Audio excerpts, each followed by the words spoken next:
হ্যাঁ, ভালো আছিস তো? আমি ভীষণ ভালো আছি রে এখন। আরে হ্যাঁ, আমার বর নতুন জিমে ভর্তি হয়েছে জানিস। জিম টিম করে আসে তো বাড়িতে, যখন আসে তখন কি সুন্দর মানে হাত ফাত গুলো ফুলে ফুলে থাকে। হ্যাঁ, বুক ফুক গুলো সে কিরকম একটা লাগে, হেভি লাগে। শর্মিষ্ঠা জিজ্ঞাসা করছে তুমি জিমে কি মারো?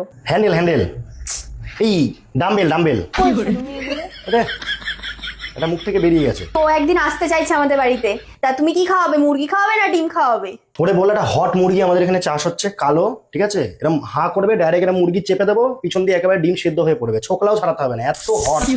ওরে আমি, তুমি ফোন রাখো এখন। শর্মিষ্ঠা তুই রাখ, আমি তোর সাথে কালকে কথা বলবো, ঠিক আছে? হ্যাঁ, তুমি এরকম অপমান করো কেন তুমি ওসব বাদ সবসময়? দাও না, এইসব আলোচনা বাদ দাও, মেন কথা কি হচ্ছে সেটা বলো। আরে স্টেডিয়ামে যাবো বলছিলাম না খেলা দেখতে? কোন স্টেডিয়ামে যাবে ইডেনে? আরে ওইটা কোনটা? ওইটা ওই যেখানে তোমার ইয়েরা ইয়ে খেলতো, ওইটা ওইটা করছো, ওইটা মানে কি? যেখানে ডোনা মারা গেছিল ওই স্টেডিয়ামটাতে। কি মারা গেছিল? ডোনা? কোন ডোনা মারা গেছিল? তোমার এই বান্ধবী? না, তাহলে এই বাড়ি মেয়েটা? আরে না, একটা বড় প্লেয়ার। ডোনা মারা গেছিল? মারাদোনা গেছিল? হ্যাঁ, আরে মারাদোনা গেছিল, তুমি ডোনা মারা গেছিল বলছো? কি অবস্থা একটা মানুষকে, মানে কি বলবো, একটা সুস্থ মানুষ মরে যাবে, মারাদোনার জায়গায় বলছে ডোনা মারা গেছে। আরে তা আমি তো ওইটা ওইটা বলছিলাম, তখন তুমি কোনো রাজি হলে না। তো কিংবদন্তি প্লেয়ার, তাকে বলছে ডোনা মারা। তা আমি যখন ওইটা ওইটা বললাম তখন তো তুমি বুঝলে না গো। কি মাসির ছেলে রে, এটা খুব player মারছো। বলছে ডোনা মারা গেছে।